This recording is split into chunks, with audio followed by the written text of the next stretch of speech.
জাদুর শহরের আসমান জুড়ে আজ ঘন কালো মেঘ। অট্টালিকার পাহাড়ের ভাঁজে ভাঁজে বুক ফাটা আর্তনাদ, বোবা কান্না। আমাদের সব স্বপ্ন আপনারা ডাস্টবিনে ফেলে এখন আপনারা আর আমরা ঘুমোচ্ছি মাঝে দরজাটা একটু খুলুন। আমি তো আর সহ্য করতে পারছি না রে। আমি জানি যে বাসায় গেলে আজকে আমার মারবে। আমার সামনে অন্য ভাড়াটে ওরা যে মারছে আমি তো দেখছি। 50 বছর যদি থাকি আমি, তারপরে শহরটা আমার নিজের হয় নাই।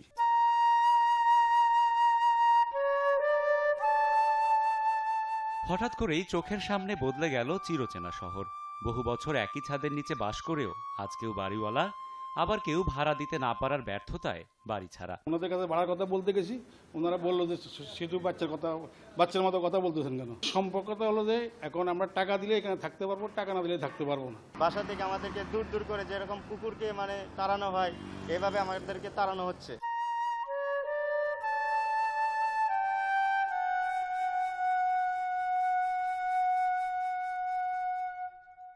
বদলে যাওয়া সময়ের এই ধাক্কাটা শহরের নিম্নবিত্ত আর মধ্যবিত্ত পরিবারে আছড়ে পড়েছে কালবৈশাখী ঝড় হয়ে। এদেরই একজন পারভিন। স্বামীর মৃত্যুর পর একাই আগলে রেখেছিলেন সংসার, কিন্তু করোনাকালের অমানবিকতায় শুধু তিনি নন, ক্ষতবিক্ষত একমাত্র শিশু সন্তানটিও। যে তোমরা আমার বাড়ি থেকে বের হয়ে যাও, তোমরা রুম ভাড়া দিতে পারো না, এটা বলছে। যেদিন একেবারেই আমরা 3টা মানুষ খালি হাতে জায়গায় জামা কাপড় ছিল তাই নিয়ে চলে আসছি, ওই দিনের মতো কষ্ট তো আমার জীবনে মনে হয় না যে সামনে আর কিছু হবে।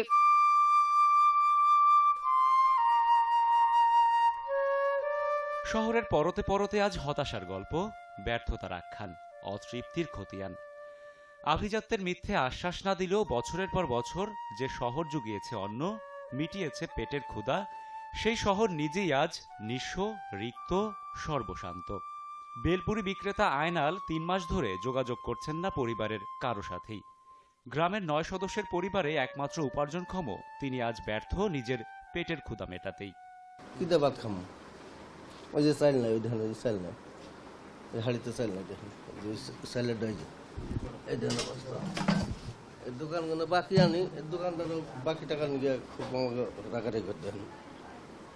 কালকেও সে খুব ঝগড়া হয়েছে, আমার টাকা দেন আমার বাসা কিন্তু বেরিয়ে যায়।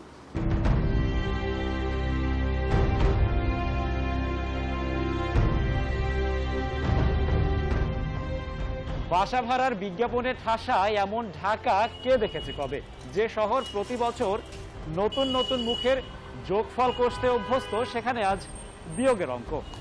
শহরের দেয়ালগুলো যখন এমন অঙ্কের হিসেব মিলাতে ব্যস্ত, তখন দেখে আসা যাক অভিমানী ভাড়াটিয়াবিহীন কেমন আছেন বাড়িওয়ালারা।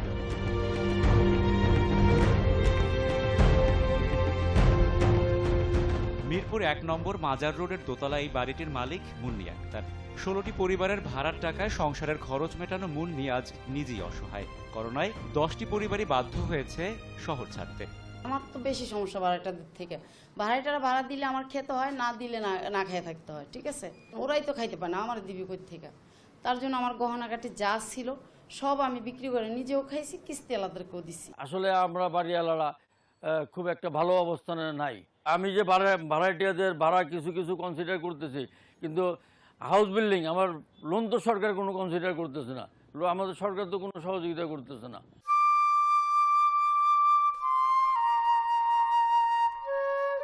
করোনার প্রাদুর্ভাব পাশে সরিয়ে ঘুরে আসতে চাই নগরজনের ঘর। দেখতে চাই কেমন আছেন 10 ভাগ বাড়িওয়ালার শহরের 90% ভাড়াটিয়া।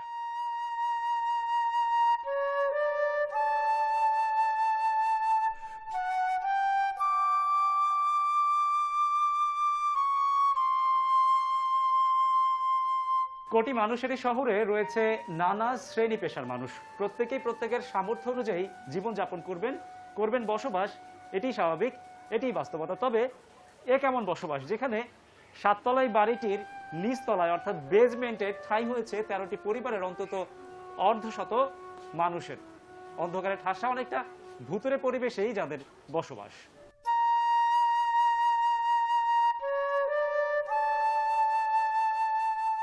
দুই সন্তান আর স্বামী সহ পরিবারের 4 সদস্যের দুপুরের রান্নায় ব্যস্ত রুমা।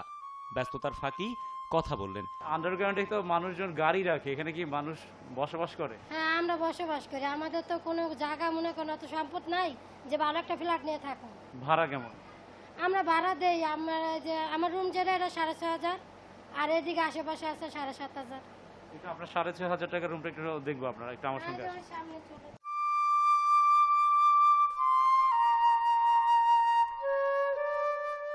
ছোট্ট একটা খাট আর একটা আলমারি, সংসারের আসবাব বলতে সম্বল এটুকুই। এতেই শেষ মুষ্টিমেয় জায়গা। এখানে নেই ভদ্রপল্লীর বর্গফুটের হিসেব। ভাড়ার অঙ্ক এখানে নির্ধারিত হয় বাড়িওয়ালার ইচ্ছে আর মর্জির উপর। তিনিই যেন একচ্ছত্র অধিপতি। এর উপরে ভাড়া কম করলে 8 থেকে 10,000 টাকা ভাড়া, এই রুমের ভাড়া। আর আমার নিচে দেখা আন্ডারগ্রাউন্ড দেখা একটু ভাড়া কম, 600 টাকা। আপনার কথা সঠিক, আমি গ্যারেজের জন্য এটা বানাইছি, কিন্তু এটা খালি পরে রয়েছে, অনেক কম পয়সায় ভাড়া, আর মানুষ পায় কই।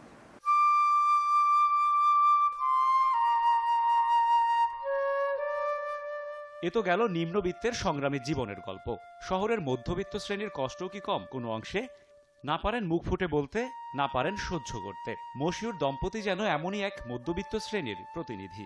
আমার স্যালারি বাড়ুক বা না বাড়ুক, ভাড়া কিন্তু গ্র্যাজুয়ালি বেড়েই যাচ্ছে। তারপর আমরা যে একটা সার্ভিস চার্জ দিচ্ছি, সেই সার্ভিস চার্জের বদলতে যে সার্ভিসগুলি পাওয়ার কথা, ওইটাও কিন্তু আমরা ঠিকমতো পাচ্ছি না। এই যে মনিব এবং প্রভু এবং প্রজাদের যে একটা এরকম সেই ব্রিটিশ আমলে বা ইয়েতে ছিল, সেই জিনিসটা টিল ডেট আছে। এবং তাদেরকে ভাড়াটিয়া মানে যে ভাড়াটিয়া মানে এরকম একটা ইস্যু, মানে তুচ্ছতা ছিল, সামথিং লাইক দ্যাট। আমার বাড়ি নাই দেখি আমি আপনার কাছে ভাড়াটিয়া হিসেবে আসছি। সো আমার যে প্রাপ্য সম্মানটা, আমার যে প্রাপ্য অধিকারটা, সেই অধিকারটা আমাকে দেওয়া উচিত।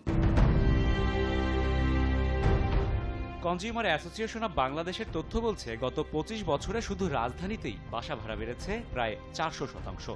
2019 সালে নিম্ন ও মধ্যবিত্তের বাড়ি ভাড়া বাড়ে 8.18%, বস্তির ঘর ভাড়া 9.74 এবং মেসের ভাড়া বাড়ে 7.91%। শহরমুখী অভিবাসন বৃদ্ধির সঙ্গে প্রতি বছর পাল্লা দিয়ে ভাড়া বাড়লেও মিটছে কি ভাড়াটিয়ার ন্যূনতম অধিকার? ঢাকা শহরের বাড়িওয়ালারা মনে করে ঢাকাটা ওনাদেরই, যারা আমরা ঢাকার বাইরে থেকে আসি, আসলে আমরা তো ডাস্টবিনের টিস্যু। বাড়িওয়ালা তার নির্দেশ দিয়ে দেয় আত্মীয় আসতে পারবে না, রাতের বেলায় জুতা গনে দেখে কয়টা জুতা আছে, তারপরে তার এখানের মধ্যে কোনো রকম এই লেট করে আসতে পারবেন না, 10টার সময় পরে আইবেন, 11টার পরে আইবেন, এ ধরনের আইন কানুন দিয়ে দেয়। তাহলে এই আইন কানুনগুলো এই ভাড়াটাকে মানতে হচ্ছে।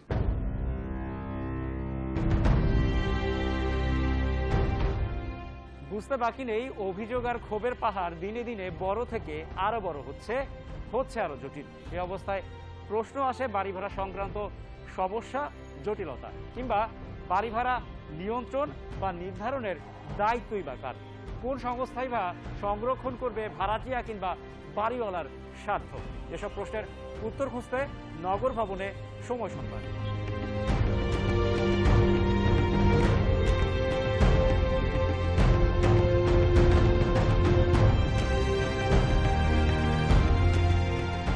দীর্ঘ প্রতীক্ষার পর অনুমতি মিলল দক্ষিণ সিটির প্রধান নির্বাহীর কক্ষে প্রবেশের। তবে নিষেধাজ্ঞার বেড়াজালে আটকে দেয়া হয় ক্যামেরা। কিন্তু বাড়ি ভাড়া বিষয়ে কোনো কথা বলতেই রাজি নন তিনি। পরে অবশ্য স্বীকার করলেন এই বিষয়ে তার অজ্ঞতা।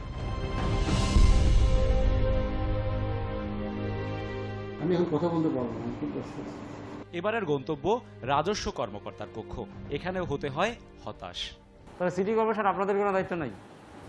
ভাড়া কমানোর বাড়ানোর ব্যাপারে আমাদের ইয়ে নেই, আমরা কর ধার্যের ক্ষেত্রে ইয়ে করি।